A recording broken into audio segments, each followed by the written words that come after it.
Hello. Now we are going to look at the types of data that we can deal with in statistics.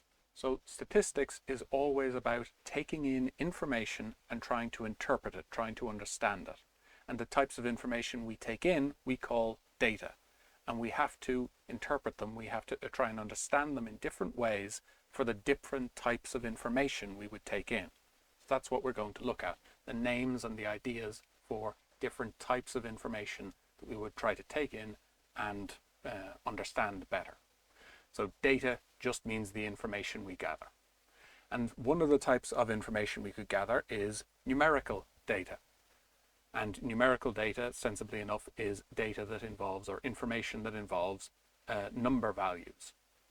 And we could have continuous data that we would gather, and that is almost always measurements from the real world. So if we do an experiment and we measure something that is happening in our experiment, the values that we could measure could be they could have any value at all. If we're measuring the speed of something, it could be anything from 0 up to 100 kilometers per hour or something like that.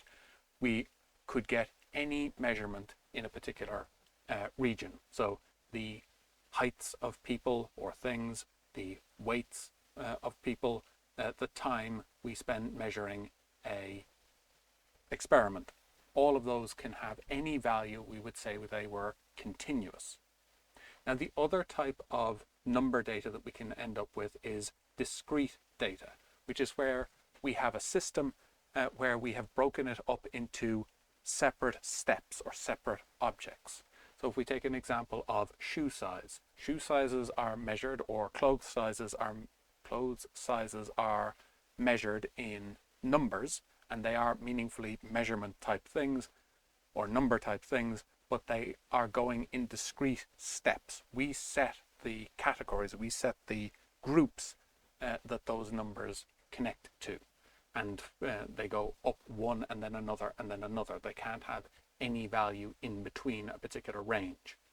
Another example would be if you're just counting up numbers of things, like the attendance at a concert. So how many people came to a concert, you're counting up a number of people, and it can be one person or two person or three people and so on. So that would be discrete and continuous. So those are our numerical types of data. We can also have categorical data, which is just where we have names of groups of things. So we can have nominal categorical data, which is purely names of groups, like the colors of cars or the brands of clothing. They're just names for groups of things, so we can understand what we're talking about. The other type of categorical data is where we have groups that come in a specific order. So it's called ordinal data, so ordinal for ordered. Just like nominal sounds like name. So ordinal data would be like the first, second, and third place people in a race. So they come in a specific order. There is a meaningful sense in which first comes before second comes before third. Another one would be if we're doing surveys and you're asked to rate something. So was it bad? Was it okay? Was it good? Or was it, do you strongly disagree? Do you disagree? Are you neutral? Do you agree? Or do you strongly agree? Those come in a particular order. You wouldn't put them down in a random order when you would be doing a survey or thinking about that information. So where there is an order to our groups, we would say it's ordinal categorical data.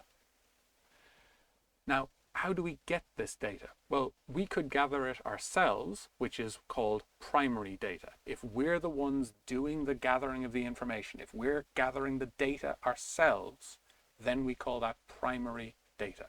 And the good thing about primary data is we can ask exactly the questions we intend to. The problem is it's a lot of work. The other option is if we get someone else to gather the information for us, or if we just use information that was gathered by someone else. That's called secondary data. A common example of that would be getting information from the news media, or getting statistics from colleges or governments. They were gathering information for their own purposes, and we then get access to it and we try to use it for our purposes. The disadvantage of that is that they may have asked slightly different questions or gathered the information in a way that isn't as useful to us, but it means we didn't have to do the work of gathering it, so often it's easier.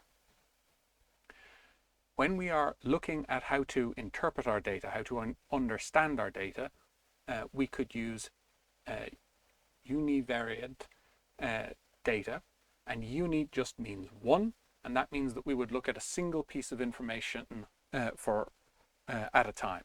So if we wanted to understand how the heights of people in a particular class, so if we gathered information from a class and we said how does the height change between the different people in the class, we're looking at one piece of information at a time, so that would be univariate data.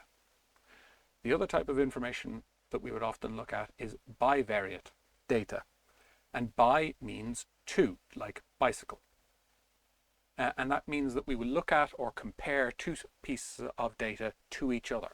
So if we take the height example, if we compared the heights of people to how much they weigh, we have two pieces of data and we're comparing them together. So that would be bivariate data, where we're looking at and relating two pieces of information together. So let's take all of these definitions and see what it would look like to try and decide what type of data we were dealing with in a specific circumstance. So I do a survey of the types of car in a car park. So I go into a car park and I look at all of the different color or types of car that would be in the car park. Well, I did the survey, so that would be primary data. I collected that information. So we're dealing with primary data. So that's one piece of information. We're looking at types of car. Now, types of car are just names for groups of things. They're brands or something like that. They're just names of things. So this would be a category. A type of car would be a category, and there's no particular order to the types of car. So we would say that it was categorical and nominal type data. So it would be categorical because it's just a group. We just call the different types of car by particular names so that we knew what we were talking about when we were talking to each other. And it's nominal because there's no particular order to those groups. Nominal. And it is univariate because it's just the type of car. We're only looking at one piece of information at a time.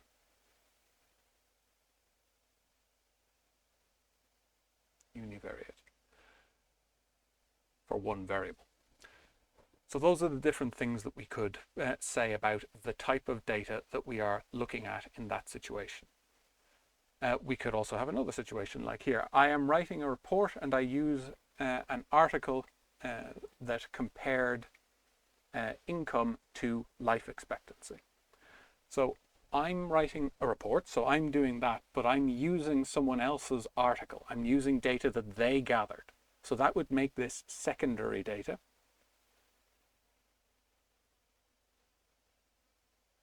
So it's secondary data. And I am comparing income and life expectancy. Well, they're both numerical pieces of information. Now, life expectancy is continuous. How long someone lives, we would say, is continuous. Income can feel like a little bit of a gray area, but in this context, where we're looking at income in general, as opposed to the specific amounts of money that you would earn in a particular company. So in a company, income might be discrete. You might earn 30,000 and then the next grade of employee up might earn 35,000, something like that. But income in general can have any value, so long as we're only dealing with down to cents in terms of our measurements. But there's always a limit to how accurately we measure. So broadly speaking, income over an entire economy, we would consider to be continuous. Or at least it's a reasonable thing to say that it's continuous. So we're dealing with numerical data, and both of them are, or at least it is reasonable to say that both of them are continuous types of data.